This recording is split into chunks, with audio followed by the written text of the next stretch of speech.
convidá-los a abrir a sua Bíblia no livro de Esther, capítulo de número 4. Nós vamos ler do versículo 10 ao versículo de número 14. Nos diz assim a palavra do Senhor. Então respondeu Esther a Hataque e mandou-lhe dizer a Mordecai: todos os servos do rei e o povo das províncias do rei sabem que para qualquer homem ou mulher que, sem ser chamado, entrar no pátio interior para avisar-se com o rei, não há senão uma sentença, a de morte, salvo se o rei estender para ele o cetro de ouro, para que viva. E eu, nesses 30 dias, não fui chamada para entrar ao rei. Fizeram saber a Mordecai as palavras de Esther. Então lhe disse Mordecai que respondessem a Esther: não imagines que por estares na casa do rei, só tu escaparás entre todos os judeus. Porque se de todo te calares agora, de outra parte se levantará para os judeus socorro e livramento. Mas tu e a casa do teu pai perecereis. E quem sabe se para tal conjuntura como esta é que foste elevada a rainha. Amém. Glória a Deus. Eu quero falar hoje, meus irmãos, sobre a intervenção silenciosa de Deus. Porque nem sempre Deus ele trabalha de maneira a que nós possamos perceber de forma mais concreta essa sua ação. Isso, no entanto, não significa dizer que Deus ele não está agindo. E para falar dessa intervenção divina, de maneira silenciosa, refletir um pouco a respeito da vida de Esther, bem como toda a nação de Israel, faz-se necessário, dentro dessa nossa reflexão, automaticamente relatarmos um pouco desse ocorrido, desse episódio. Observe que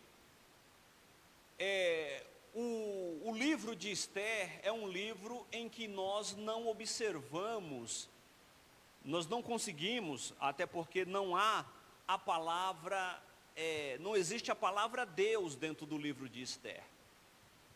No entanto, isso não anula a atuação divina durante todos os acontecimentos ocorrido nos personagens que estão aqui descritos.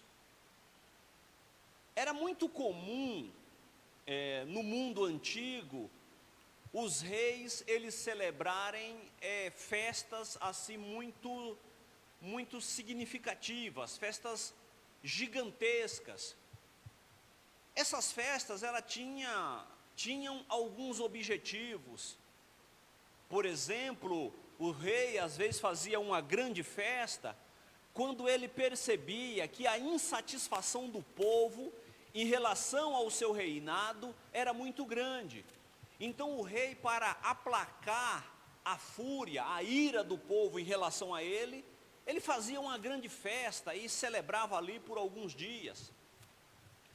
Isso também acontecia quando o rei voltava de alguma campanha militar bem sucedida e em comemoração a sua vitória, a destruição do exército inimigo, o rei também convocava todo o povo para junto eles celebrarem por conta da vitória conquistada.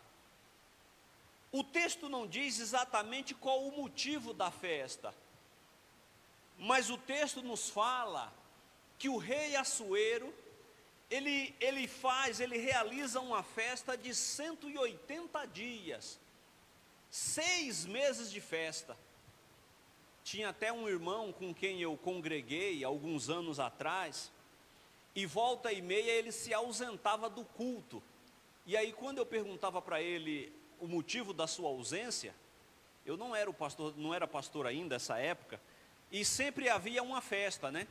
Ele dizia, não, ontem teve um aniversário de um sobrinho, ontem foi o casamento de uma prima, era o noivado de não sei quem, Eu falei, rapaz, você está parecendo o rei Assuero, viu? Você é mais festeiro do que o rei Assuero.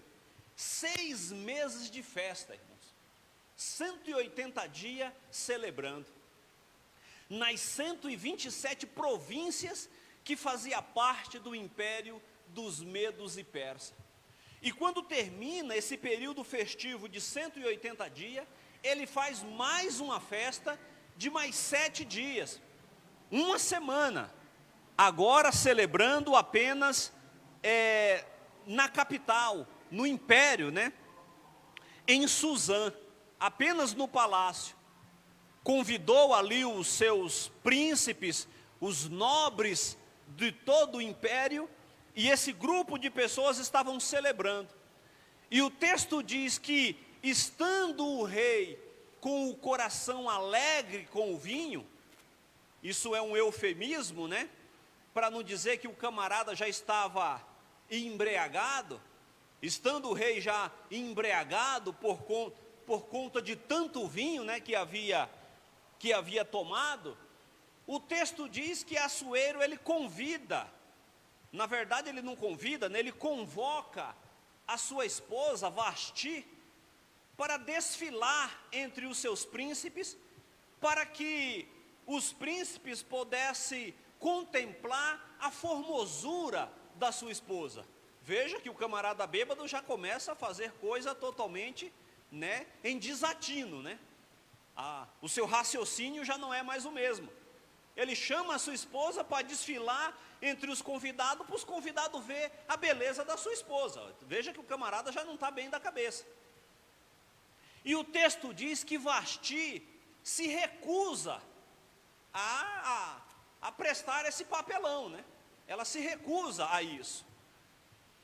No entanto, isso desagrada ao rei Assuero, e ele resolve chamar ali alguns dos príncipes para se aconselhar com esses príncipes, e ver o que ele deveria fazer com Vasti.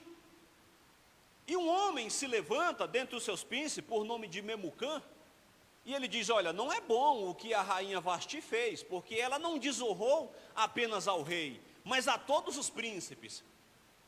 Porque agora as esposas, né, dos príncipes, vendo o que a rainha Vasti fez, também tomarão decisão semelhante, e elas também irão desonrar aos príncipes diante de toda a nação. Então eu te dou um conselho: destitui a rainha Vasti do seu reinado e levanta uma mulher que seja melhor do que ela. E o texto diz que Assuero ainda, né, influenciado pelo vinho, ele assim o faz, ele destitui Vasti do seu reinado. Só que com o passar do tempo, o texto diz que Assuero, ele põe a cabeça no lugar e ele começa a lembrar de Vasti, e ele sente saudade da sua esposa. E aí um dos seus conselheiros chama ele e diz, olha, manda chamar mulheres em todo o teu império, mulheres bonitas, donzelas, e tragam até a presença do rei, para que o rei escolha uma para substituir a rainha Vasti. E o texto diz que assim foi feito. Durante todo o império foram buscar mulheres para trazer à presença do rei. Me chama a atenção que o texto diz, e trouxeram também Esté. É possível que quando fizeram lá o edital, né, de convocação para as mulheres, para ser a mulher do rei, o que havia de mulher se candidatando para o posto não era fácil. Até eu, se tivesse lá, fosse mulher também, estava me convocando para para esse cargo, né? Quem não queria, qual a mulher do império que não gostaria de ser a rainha? Todas gostariam, mas o texto, a palavra do texto, sugere que Esther, ela não se candidata para o posto. As palavras do texto sugerem que, ao olharem para Esther, viram que ela era uma jovem que poderia ser a mulher escolhida pelo rei. E o texto diz, e levaram também Esther. Esther era uma jovem órfã, que morava com o seu tio, primo, Mardoqueu ou Mardocai, depende da versão da Bíblia, mas vamos chamar de Mardoqueu, como é mais conhecido. Ele era quem criava Esther. E Esther foi levada ao palácio. Mardoqueu foi junto para ficar observando como Esther estava. E o texto diz, irmãos, que essas moças, essas jovens, passaram por um período de embelezamento. As irmãs aqui vão gostar da história, porque diz que essas mulheres ficaram 1 ano passando por um período. Já pensa aí, irmãos, pensa aí, né, fazendo unha, né, fazendo pé, né, como é que chama? Progressiva no cabelo, botox. Vai pensando aí as estéticas, como é que chama aquele, o definitivo lá da sobrancelha, né? Estava dando uma geral, 1 ano, limpeza de pele, né, massagem de dreno, né, que chama, estava dando 1 ano de embelezamento. E depois de 1 ano, essas mulheres iam se apresentar diante do rei, para que ele escolhesse quem substituiria a Vasti. E o texto diz que Esther foi a mulher a quem Assuero escolhe para substituir. No entanto, dentro desse império, e essa introdução ela está sendo longa, mas nós estamos na introdução, nós vamos chegar aqui na reflexão do texto, né? Havia também no império um homem por nome de Amã, e o texto diz que Amã, ele era descendente dos Agagitas, ou seja, Amã, ele era um descendente de Agag. Lembra o rei Agag que Samuel mandou Saul matá-lo, e Saul não mata, e quem mata é Samuel? Ele era um Agagita, Amã, descendente de Agag. E quando Amã, por ser o segundo homem do império, por onde ele passava, todo mundo se declinava diante dele, se prostrava. O único que não fazia isso era Mardoqueu. E alguém levou isso a Amã, que Mardoqueu não se prostrava. E quando Amã fica sabendo que Mardoqueu era um judeu, Amã, ele fica extremamente furioso, e ele vai ao rei pedindo um edito para que todo o judeu fosse morto. Esther já estava no palácio, como rainha. Amã era o homem, após o rei, mais importante do império dos Medo-Persa. E ele pede para que o rei edite um decreto de que todo judeu fosse morto, porque era um povo perigoso. Só que Amã, irmãos, ele quer matar o judeu do coração antes de matar ele a espada. Porque Amã, ele coloca no edito que os judeus deveriam ser mortos daqui a 1 ano. Imagine você, sabendo que daqui a 1 ano você vai morrer, irmão. Pensa aí, o que você faria? Daqui a 1 ano tem um decreto, daqui a 1 ano você morre. Bom, você já para tudo. Você vai parar as suas atividades, né? Você está construindo a casa, fala, vou construir mais não, eu vou construir para quê? Daqui a 1 ano eu vou morrer mesmo, larga tudo isso aí. Você está trabalhando, bom, já não vou mais para o serviço. Eu vou fazer o que no trabalho? Eu vou morrer mesmo? Se você já para todas as suas atividades por conta da certeza da morte no ano próximo.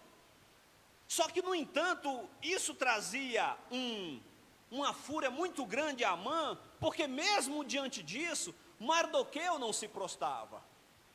E o texto diz que Mardoqueu ele vai até a porta do palácio vestido de pano de saco, que era uma forma de você mostrar uma contrição, né, de mostrar uma situação que você estava enfrentando. Só que ninguém podia se apresentar diante do palácio nessas condições. E quando Esther fica sabendo que Mardoqueu está na porta do palácio vestido desse jeito, ela manda a roupa para Mardoqueu. Não, leva essas roupas para ele, manda ele se vestir. E ele se recusa. E ela pergunta, o que está acontecendo? Por que ele está desse jeito? E aí ele conta, é quando nós chegamos agora no texto, né? Ele conta para Esther o que estava acontecendo, e Esther deveria intervir diante de Assuero. E ela manda o mensageiro ir a Mardoqueu e diz, eu não posso. Eu não tenho como intervir. Porque quem se apresentar diante do rei sem ser convidado é morto. Exceto se o rei estender o cetro de ouro para essa pessoa. E já faz 30 dias que o rei não manda me chamar. E Mardoqueu manda uma nova mensagem para Esther. Se de todo você se calar, socorro e livramento de outra parte virá. Mas você e a sua casa certamente perecerá. Mardoqueu diz, não pense você, porque você está aí dentro, no palácio, como rainha, você vai escapar, não. Vai sobrar para você também. Só que eu tenho certeza que socorro e livramento, de uma outra maneira, ele vai surgir. Antes de tudo isso acontecer, Mardoqueu, estando à porta do palácio, ele escutou que estava havendo uma trama para matar Assuero entre os seus súditos. E Mardoqueu ele denuncia o que estava para acontecer. Houve-se uma investigação e chega-se à conclusão que realmente havia 2 homens que queriam matar o rei, e esses homens são punidos com a morte. Só que isso cai no esquecimento. Isso cai no esquecimento. Então o povo judeu estava correndo um grande perigo, visto que Amã, para se vingar de Mardoqueu, queria matar todos os judeus. Todos iriam morrer. É possível observar que algumas situações, irmãos, surgem em nossas vidas com o objetivo de que sejamos um instrumento de Deus para abençoar pessoas, cidades e até mesmo nação. Existem coisas que ocorrem conosco que é uma ação divina, muito embora nós não conseguimos contemplar isso agora, ter essa visão no momento, mas podemos observar que alguns dos acontecimentos são uma ação divina, preparando para um livramento posterior. E Mardoqueu ele tem essa percepção na vida de Esther, quando ele diz para ela, quem sabe não foi para esse tempo que você foi colocada a ir como rainha. Quem sabe não foi para esse tempo que você está nesse local. Para abençoar pessoas, Deus ele realiza coisas extraordinárias. O pensamento de que uma oportunidade foi dada, especialmente por Deus, para que através delas o sirvamos, tem um efeito positivo e nos ajuda a aproveitá-la ao máximo. Com os acontecimentos descritos nesses episódios, nós aprendemos algumas lições. Primeiro, assim como Esther, temos a oportunidade de servir a Deus. Quando Mardoqueu vai a ela mais uma vez e fala duramente com Esther, dizendo a ela, não pense você que você vai escapar só porque você está aí no palácio. Ou seja, você não pode se eximir das suas responsabilidades. Você deve tomar uma atitude. E Esther então manda a Mardoqueu o mensageiro mais uma vez e diz, então fala, se reúne aí com o povo em oração e jejum, e eu e as minhas servas, nós iremos orar e jejuar por 3 dias. E após os 3 dias eu me apresentarei diante do rei. E se eu morrer, morrerei. Mas vamos orar e jejuar pelo espaço de 3 dias. Esther, a princípio, tenta se desvencilhar, né, do problema. Pois quando Mardoqueu relata essa situação, ela diz que nada poderia fazer. Para servir a Deus, irmãos, muitas vezes é necessário sair da zona de conforto. Esther, ela tem a falsa sensação de segurança, pois vivia como uma rainha no palácio de Assuero e estava indiferente a todos os acontecimentos. Então ela diz, olha, não é comigo, né? O problema não é comigo, e tem mais, eu não posso fazer nada. Porque se eu tentar intervir, quem pode morrer sou eu. Então eu não posso fazer nada. Tinha até uma história, né? Um conto que eu vi o camarada falando até numa rádio a respeito disso, de que às vezes parece que o problema não é nosso, mas se nós não tomarmos uma atitude, o problema ele pode se tornar nosso. E diz que havia lá numa fazenda, né, um pequeno fazendeiro, criador ali de alguns animais, e na casa desse proprietário aí começou a aparecer muito rato, e ele coloca ali algumas ratoeiras, né, para pegar esses ratos. E o rato, quando ele olha essa ratoeira, ele vai até a galinha e diz, olha, dentro da casa tem ratoeira. A galinha diz, eu não tenho nada com isso, não é comigo não tem nada a ver com ratoeira. Aí o rato desesperado vai lá para o porco e diz, ô seu porco, dentro da casa tem ratoeira. Ele diz, não é comigo não, isso aí não é para mim não, o problema não é meu. O rato diz, pronto, eu não vou achar quem me ajude, vai até a vaca. Dona vaca, dentro da casa tem ratoeira. Não, se vira, não é comigo não.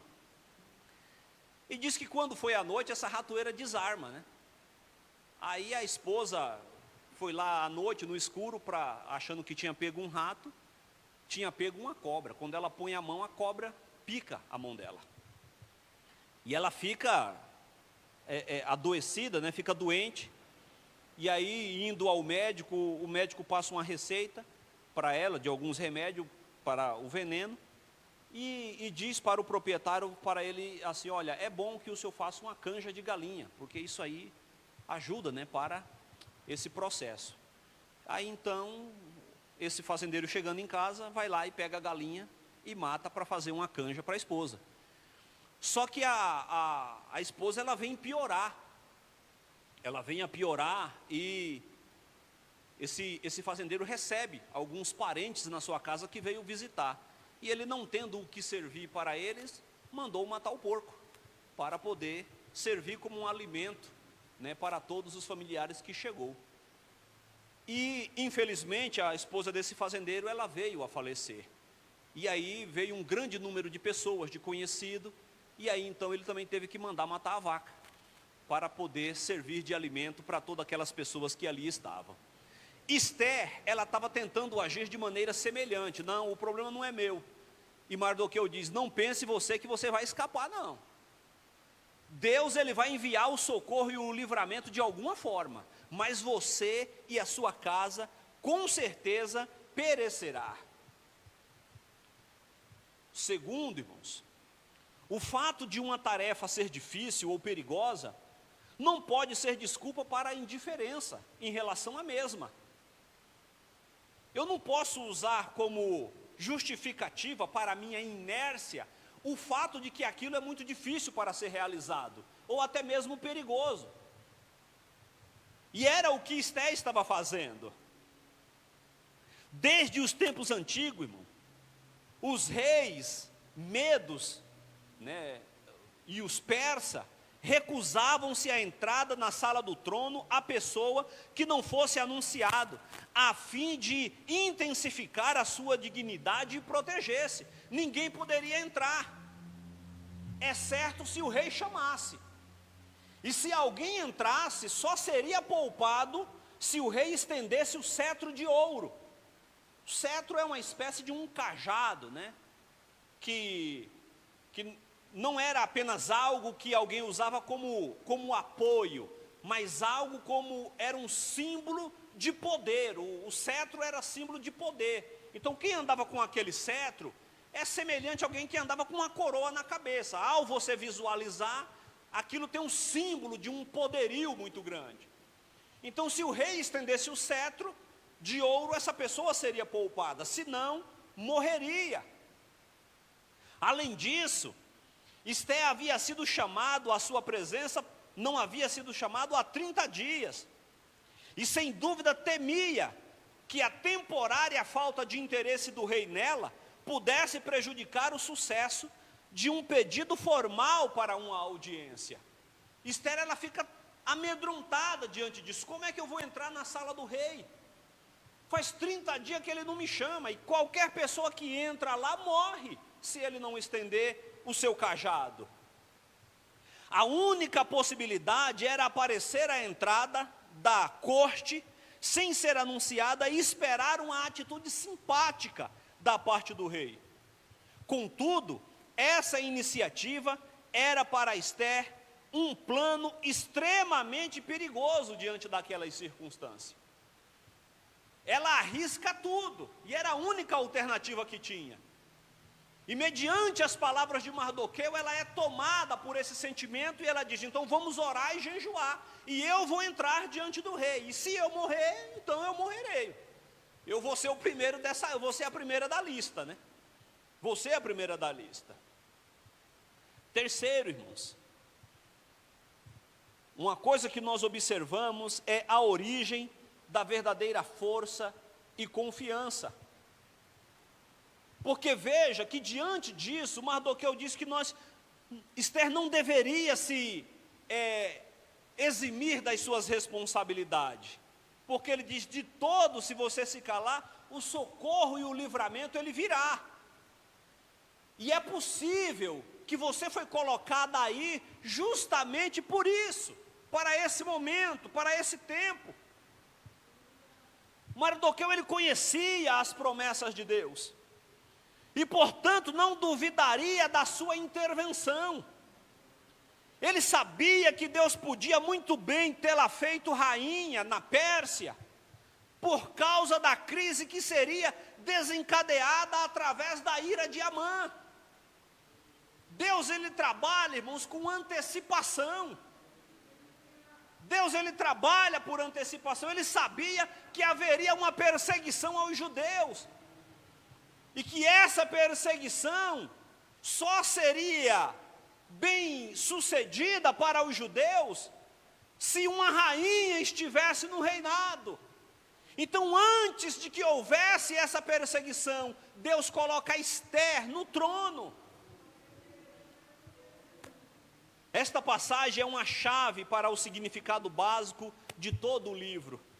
Isto é, demonstrar a providência infalível de Deus em benefício ao seu povo, mesmo que quando essa intervenção divina, ela se dá de maneira silenciosa, ou se dá de maneira pelos meios naturais.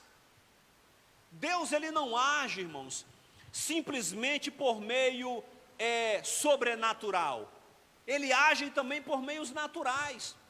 Por meio de um presidente que assume o poder, de um prefeito, de um governador, por meio de um rei. Deus, ele age por meio de coisas naturais, da naturalidade do dia a dia.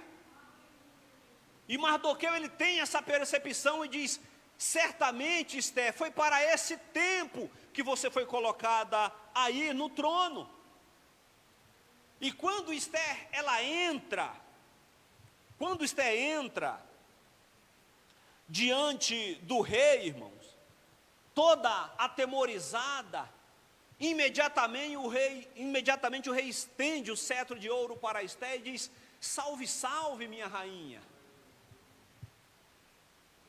O que te faz presente aqui entre nós, Esther? Pede-me o que tu queres, e até a metade do meu reino eu te dou.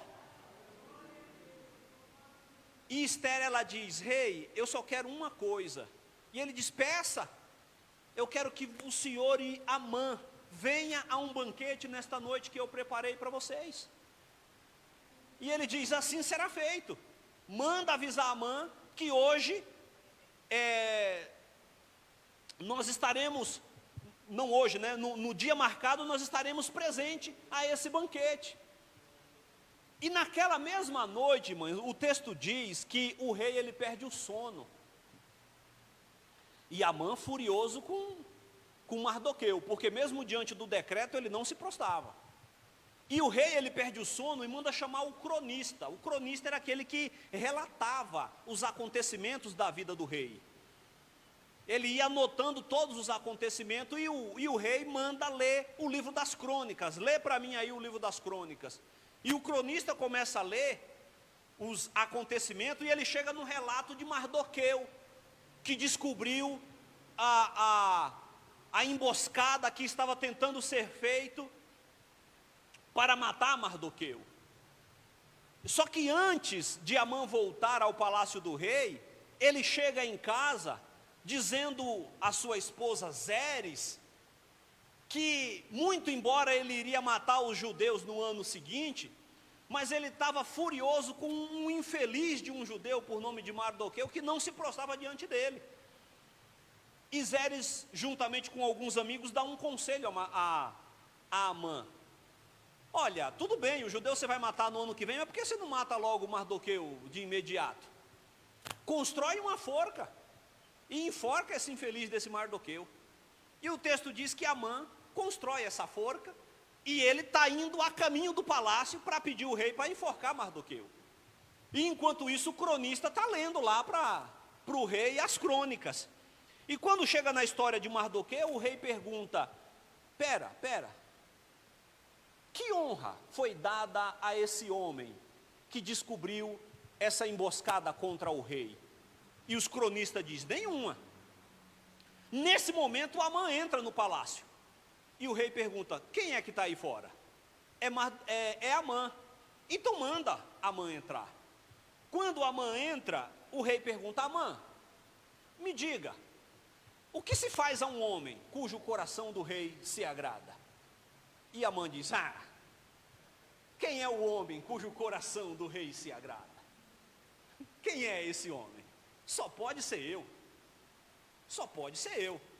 Rei, ao homem cujo coração do rei se agrada, deve ser colocado nele as vestes reais, a coroa do rei, dá a ele o cavalo do rei para ele montar, colocar o homem mais honrado do teu império, para que ele vá puxando o cavalo por todas as ruas da cidade, e dizendo: assim se faz com um homem cujo coração do rei se agrada.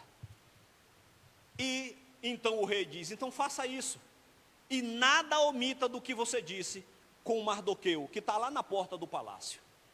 Agora imagina a cara desse homem, irmão. Como é que ele sai desse palácio, né? Imagina como é que Amã sai, com Mardoqueu vestido com as vestes reais, com a coroa na cabeça, montado no cavalo do rei, com Amã puxando a corda do cavalo e gritando pela rua: assim se faz com um homem cujo coração do rei se agrada. Veja como que Deus, ele altera o cenário da situação. Veja como que Deus, ele vai agindo de maneira sobrenatural. Amã deixa Mardoqueu, volta para casa triste, murcho, né? E quando ele conta para a sua esposa diz: olha, a casa caiu para você. No dia seguinte ele vai ao banquete de Esther, e quando mais uma vez o rei pergunta a Esther: diga, minha rainha, o que é que você quer? Até metade do meu reino eu te dou, se você quiser. E ela diz: olha, eu só quero uma coisa, eu quero o livramento, porque esse malvado Amã, ele fez com que o Senhor assinasse um decreto para que todo eu e o meu povo fosse morto. O texto diz que a fúria toma o rei, e ele não consegue nem olhar para Amã, e ele sai da sala, ele sai da presença. Amã totalmente temeroso do que poderia acontecer, começa a andar atrás de Esté e pedir para ela lhe poupar. Minha rainha, pelo amor de Deus, né, me poupe de tudo isso. E Esté tentando se sair de Amã, ela andando para trás, Amã pisa na ponta do vestido dela, ela cai e ele cai em cima. O rei entra justamente nesse momento. Amã deitado em cima da sua esposa. Ele diz, além de intentar contra a vida dela, ainda tenta me desmoralizar diante de todo. O que eu faço com esse homem agora? Aí um dos seus servos diz, olha, ele construiu uma forca. Ele fez uma forca lá no quintal da casa dele. O que o senhor acha da gente enforcar ele agora? O rei disse, faça isso. Faça isso. E o texto diz que Amã, ele foi enforcado na forca que ele havia construído para Mardoqueu. E aí vem o quarto ponto que eu quero colocar.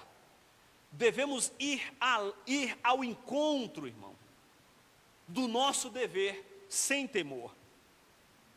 O texto diz que Esther, ela alcançou o favor do rei. Isso nos mostra uma evidência notável de que o coração do rei, ele está na mão do Senhor, irmãos.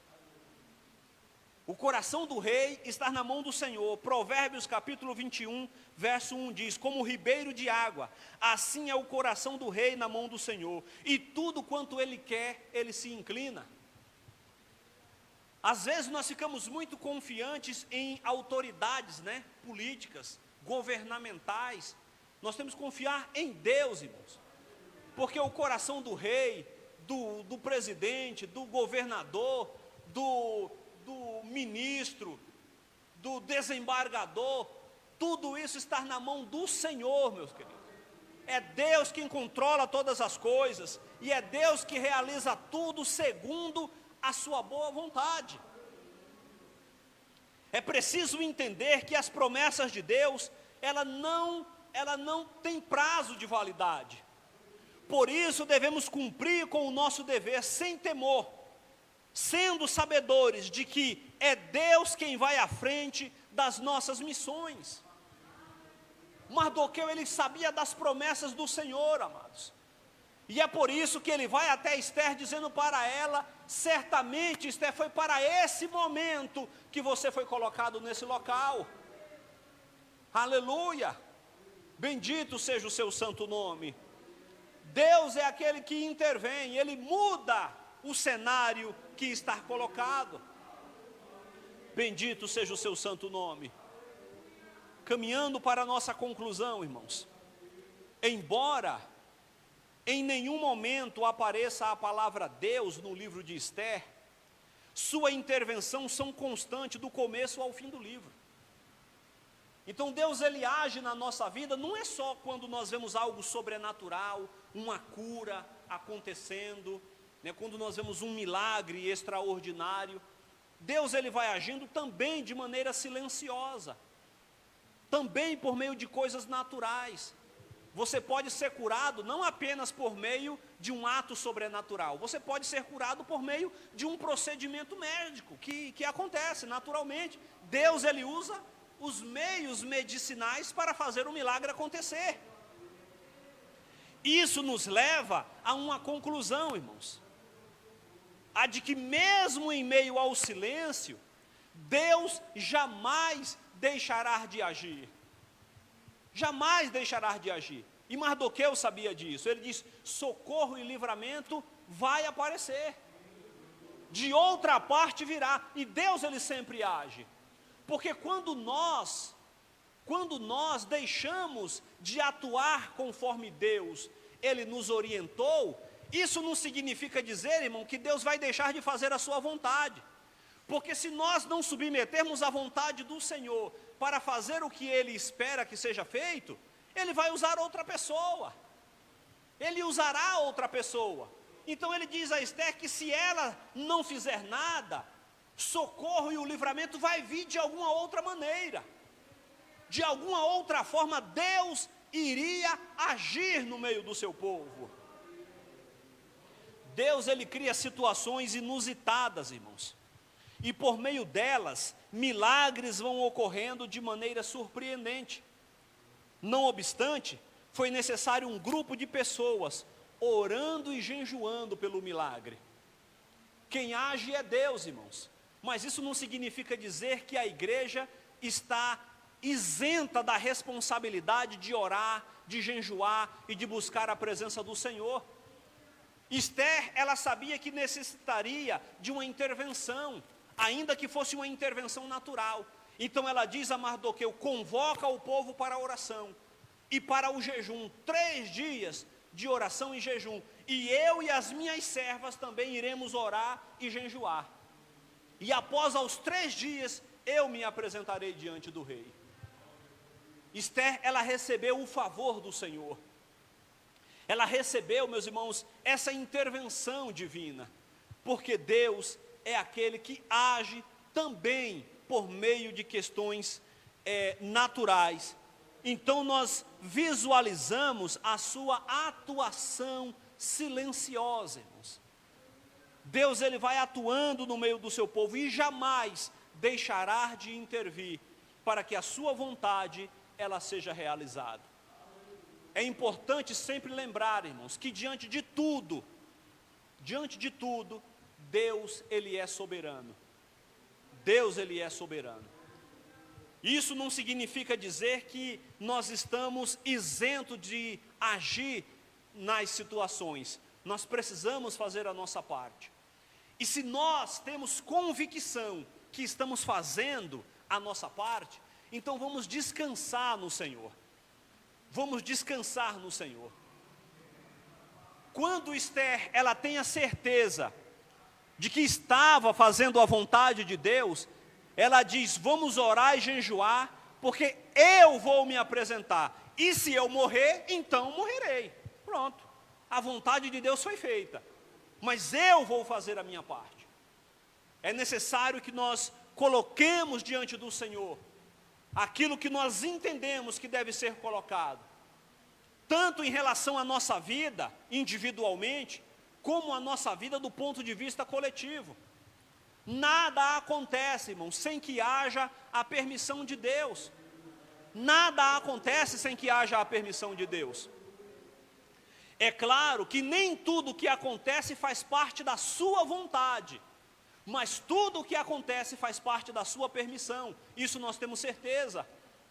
E se dentro dessa vontade permissiva do Senhor, nós estamos realizando a nossa parte, irmão, descansemos nele, porque ele há de conduzir a nossa vida para chegarmos aonde ele tem como objetivo para nós, para a igreja do Senhor, para a nossa família, porque ele é Deus, irmãos. Ele não perdeu o controle da situação, ele não perdeu, amados, o domínio de todas as coisas. Ele é o Senhor das nossas vidas.